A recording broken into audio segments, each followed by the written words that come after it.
শুভ সকাল। আপনারা দেখছেন আমার চ্যানেল 250 জার্নি। আজকে আমরা দাঁড়িয়ে রয়েছি জিটি রোডের পাশে সোদপুর গির্জা জায়গাটার নাম। চলে এসেছি সত্য সাই মন্দিরে। সত্য সাই মন্দির হচ্ছে শিরডিতে আছে। আমরা আজকে চলে এসেছি সত্য সাই মন্দিরে। চলুন দেখি মন্দিরটা, আগে দেখি। খুব সুন্দরভাবে সাজানো। দেখুন আমার বাদিকে বাগান করা রয়েছে, একদম রেলিংয়ের ঘেরা সুন্দর বাগান। ডান দিকে রয়েছে হলুদ ফুল, সূর্যমুখী।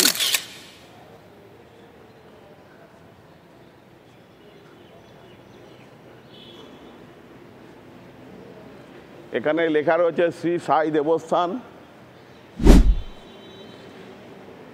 সবে পরিষ্কার পরিচ্ছন্ন হচ্ছে, তাই জন্য একদম মন্দির পরিষ্কার পরিচ্ছন্ন মন্দির একদম।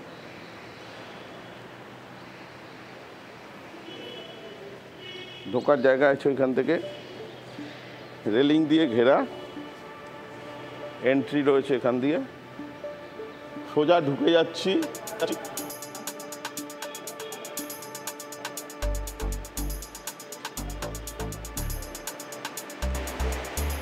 পাদ্দার ঘর, সাই বাবার মন্দির খুব সুন্দরভাবে সাজানো।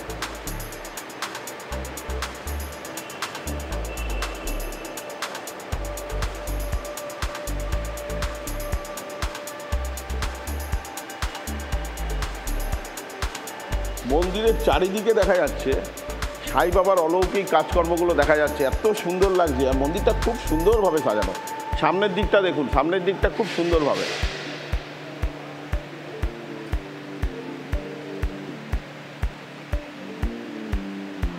এই মন্দিরে আসলে প্রশান্তিতে মনটা ভরে যায়। সকালবেলা একদম চলে আসবেন, সকাল 7টার মধ্যে মন্দির খুলে যায়। মন্দিরে পুজো দিন, পুজো দিয়ে সত্য সাইয়ের আশীর্বাদ নিয়ে আবার কাজ শুরু করুন। এত সুন্দর মন্দির। আমরা তো এখন শিরডিতে যাচ্ছি না, লোকাল এখন যেহেতু সোদপুর গির্জাতে হয়েছে, সেই জন্যই আমরা এই সাই মন্দিরে চলে আসলাম। দান বাক্স রয়েছে।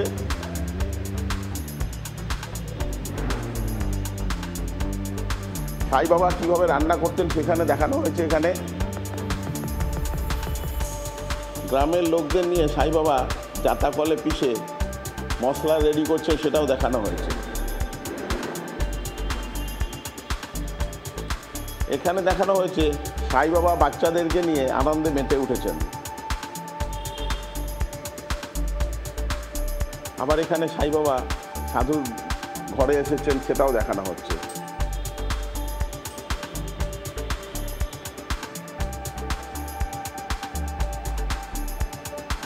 খুব সুন্দর করে বাগানও করা রয়েছে। প্রতিটা জায়গায় রেলিং ঘিরে ঘিরে বাগান করে রাখা রয়েছে। দেখুন ঘাস দিয়ে, গাছ দিয়ে এখানে ময়ূর করে রাখা হয়েছে।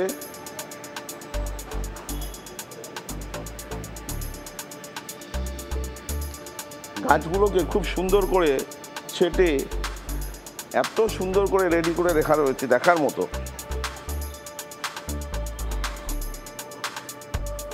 অনেক সময় নিয়ে ওনারা গাছগুলোকে যত্ন করেন, যে দেখাই যাচ্ছে এত যত্ন করে। দেখুন কত সুন্দর গাছগুলো, গাছগুলো দেখার মতো, কিন্তু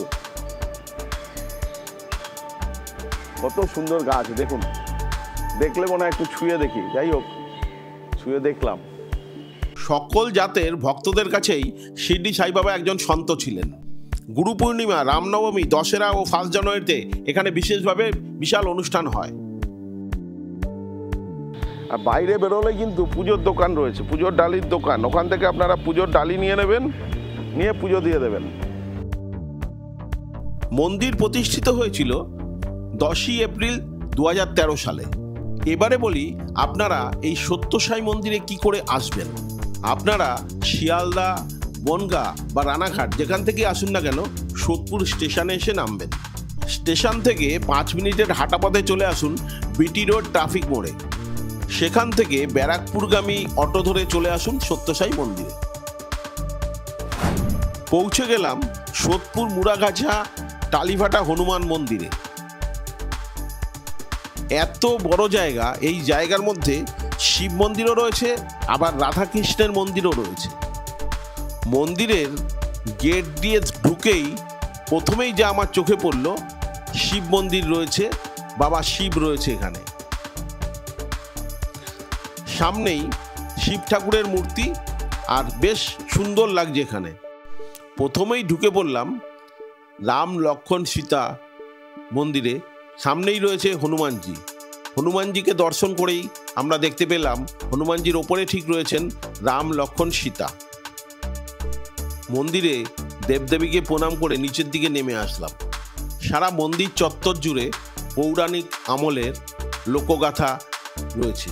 এখানে বিভিন্ন দেবদেবী বিভিন্ন অবস্থানে রয়েছেন, সেগুলো দেখানো হলো, সেগুলো দেখাও যাচ্ছে। আমরা দেখতে পাচ্ছি, দেখুন এখানে রয়েছে নৃসিংহদেব, এখানে রয়েছেন শ্রীকৃষ্ণ, রয়েছেন শিব ঠাকুর, সব কিছু সারা চত্বর জুড়ে বিশাল এলাকা।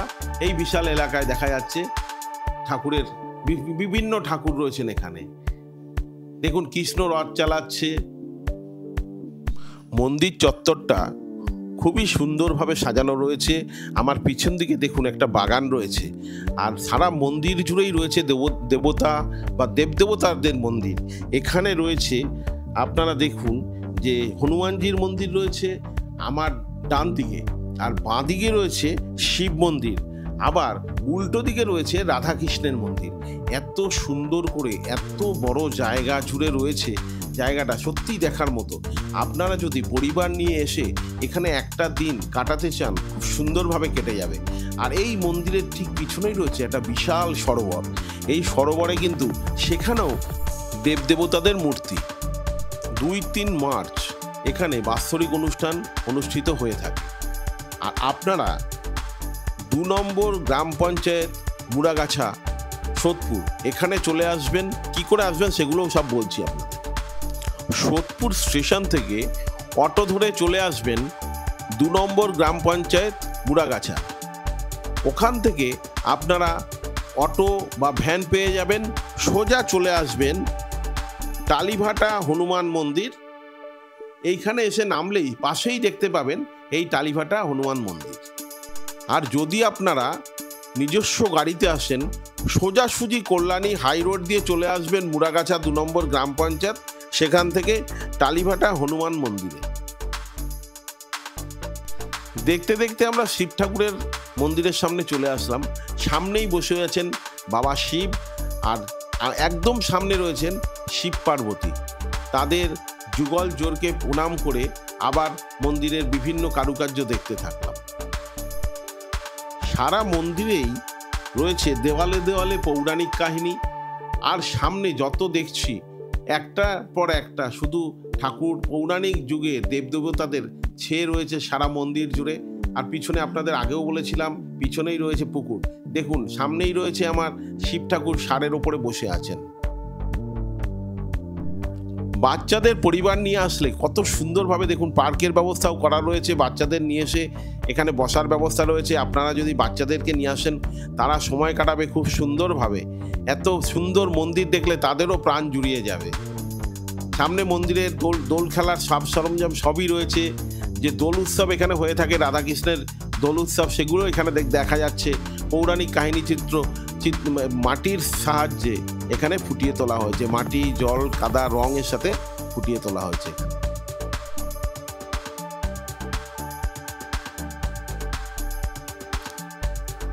আর এই মন্দিরের পিছনেই রয়েছে বিশাল জায়গা জুড়ে বাগান। এই বাগানে মালিরাও কাজ করছিলেন, সেগুলো দেখলাম আমরা। দেখতে দেখতে সময় কেটেই গেল। আর পিছনে পুকুরটায় আবার গেলাম একবার পুকুর দেখতে। পুকুরের চারধার ঘুরে ঘুরে দেখতে পেলাম।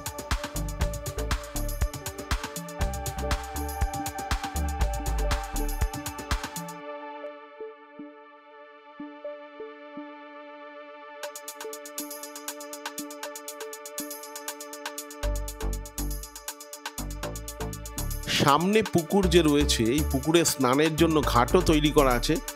ভক্তরা ঘাটে স্নানও করতে পারবেন, সেই ব্যবস্থাও রয়েছে।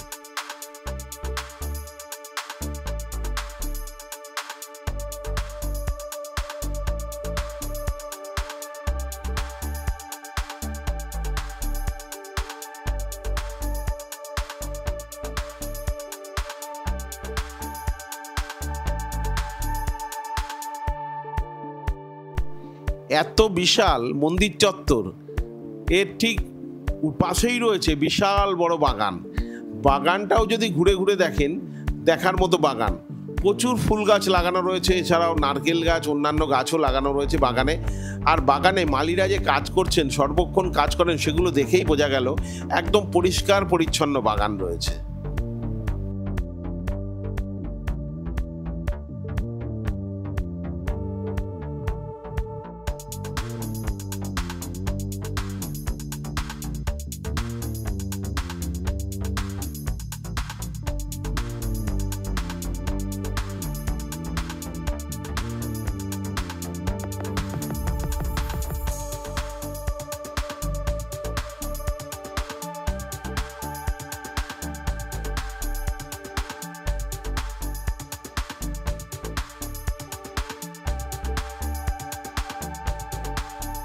সামনেই রয়েছে তুলসী বেদী, আর শ্রীকৃষ্ণ এখানে বাঁশি বাজাচ্ছেন। ওপরে রয়েছে গোবর্ধন পর্বত, তার সখারা তার সাথে বাঁশির সাথে তাল মিলিয়ে বাজনা বাজাচ্ছেন।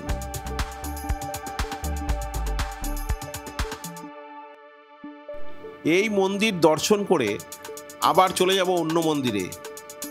এখনই দুপুর হয়ে গেছে, দেখা যাক ওই মন্দিরে কখন গিয়ে পৌঁছই। আমরা পৌঁছে গেলাম পঞ্চদেবতা পঞ্চমন্দির, সাহারা ব্যানার্জিপাড়া ঘোষপাড়া, নিউ ব্যারাকপুরে। এই মন্দিরে যে মা দুর্গাকে আপনারা দেখবেন, তিনি কিন্তু পুরো পিতলের তৈরি। আমাদের সামনে এখন হনুমানজি বিরাজ করছেন। হনুমানজিকে প্রণাম জানিয়ে তার পাশে যে সমস্ত দেবদেবতা রয়েছেন তাদেরকেও দর্শনের জন্য চললাম।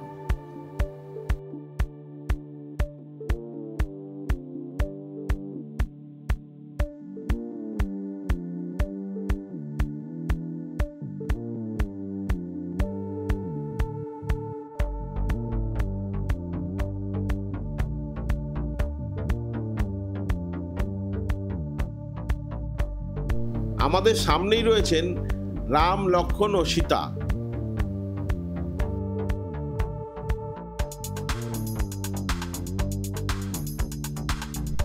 সকল দেবদেবতাই এখানে শ্বেত পাথরের। কি সুন্দর তাদের গঠনশৈলী, কারুকার্যও অপূর্ব রয়েছে।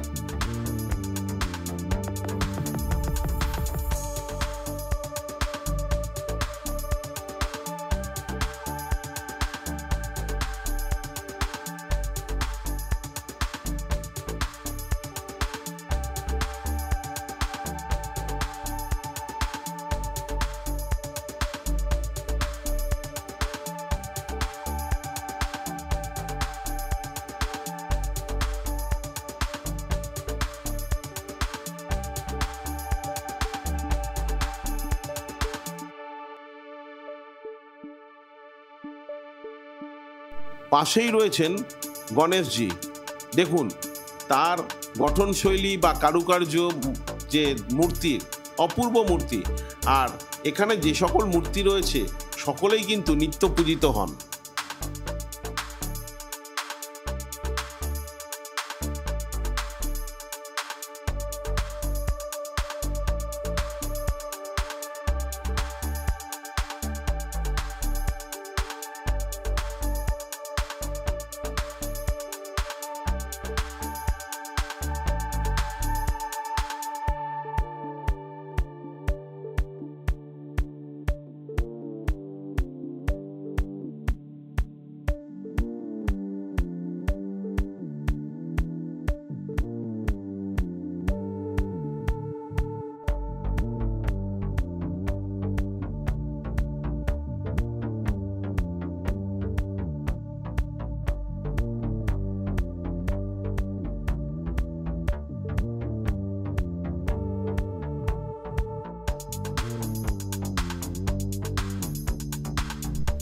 আমরা যে জন্য এই মন্দিরে এসেছিলাম, এই যে মায়ের মূর্তি পুরো পিতলের তৈরি, দেখুন মা দুর্গা, তার সাথে রয়েছেন তার ছেলে মেয়েরা, লক্ষ্মী, সরস্বতী, গণেশ, কার্তিক, সবাই রয়েছেন তার সাথে।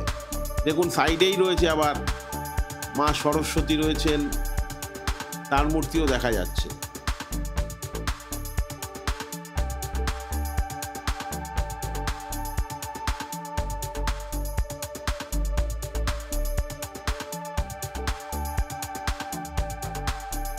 আমরা এখন দাঁড়িয়ে আছি Banerjeepara Sahara Ghoshpara, main road, Kolkata 133, new Barrackpore. দেখুন পিতলের মা দুর্গা, পিতলের মা দুর্গা আমরা এখন দর্শন করছি। এত সুন্দর মা, ভাবা যায় না।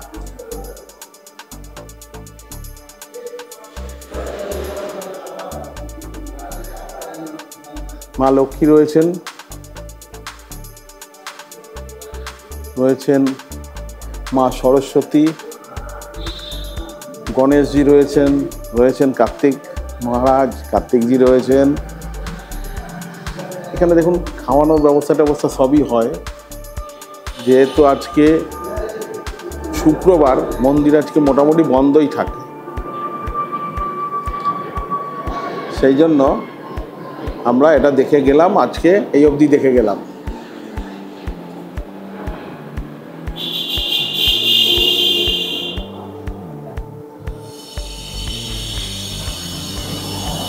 এই যে এখানে দেখুন, এটা বিয়ে বাড়িও ভাড়া দেওয়া হয় উপরে। এই হচ্ছে বিয়ে বাড়ির বেদি করে রাখা হয়, যখন দরকার পড়ে বিয়ে বাড়ির বেদি করা হয়। এখন আমরা রয়েছি, আমি যেখানে দাঁড়িয়ে আছি এটা হচ্ছে বিয়ের বেদি, বেদি রয়েছে, ঠিক এর উপরে রয়েছে বিয়ে বাড়ি। আর মন্দির এই যে সাহারা পঞ্চাননতলা পঞ্চদেবতা মন্দির, দেখুন উপরে কি সুন্দর গণেশ ঠাকুর রয়েছেন, একটা বড় ঘন্টা রয়েছে, বিশাল বড় ঘন্টা। এদিকে একটা শিব মন্দির রয়েছে।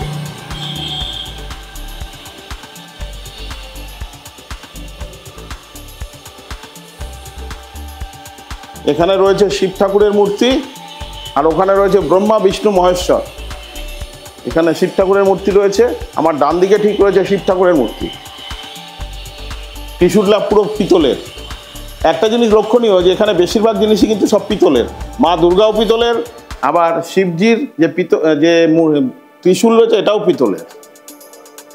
আমরা এখন দেখব ব্রহ্মা বিষ্ণু মহেশ্বরের মন্দির। সামনে রয়েছে ডান দিকেই, খুব সুন্দর করে সাজানো, সবই পাথরের। এখানে যা দেখা যাচ্ছে বেশিরভাগই পাথরের মূর্তি। মা দুর্গা পিতলের, আর সবই পাথরের মূর্তি। আসুন ওদিকে দেখি কি আছে।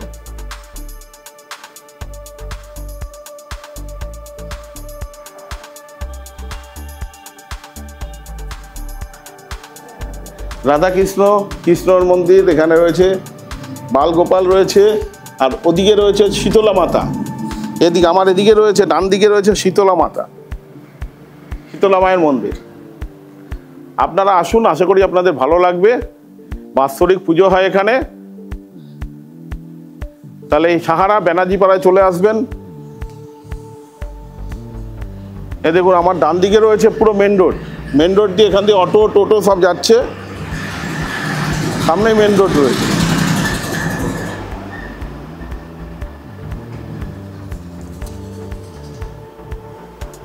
সামনে রয়েছে হনুমানজির মন্দির, হনুমানজি।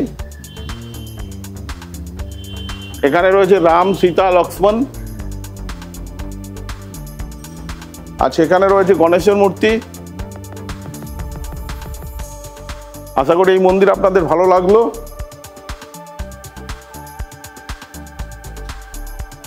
আজকে এই অবধি, আবার আপনাদের সাথে দেখা হবে নতুন ভিডিওতে। নমস্কার। প্রতি বছর চৈত্র মাসের প্রথম শনিবার এখানে শীতলা মাতার পূজা হয়ে থাকে। নিউ ব্যারাকপুর স্টেশনে নেমে আপনারা অটো বা টোটো করে চলে আসবেন এই পঞ্চদেবতা পঞ্চমন্দির সাহারা ব্যানার্জিপাড়া ঘোষপাড়ায়। আবার আপনারা বিটি কলেজ বাস স্টপেজে নেমেও এখানে টোটো বা অটো করে চলে আসতে পারবেন। আজকে আপনাদের একদিনে 3টে মন্দির দর্শন করালাম। এই মন্দিরগুলো কেমন লাগলো অতি অবশ্যই লাইক, শেয়ার, কমেন্টস করে জানাবেন। Thank you.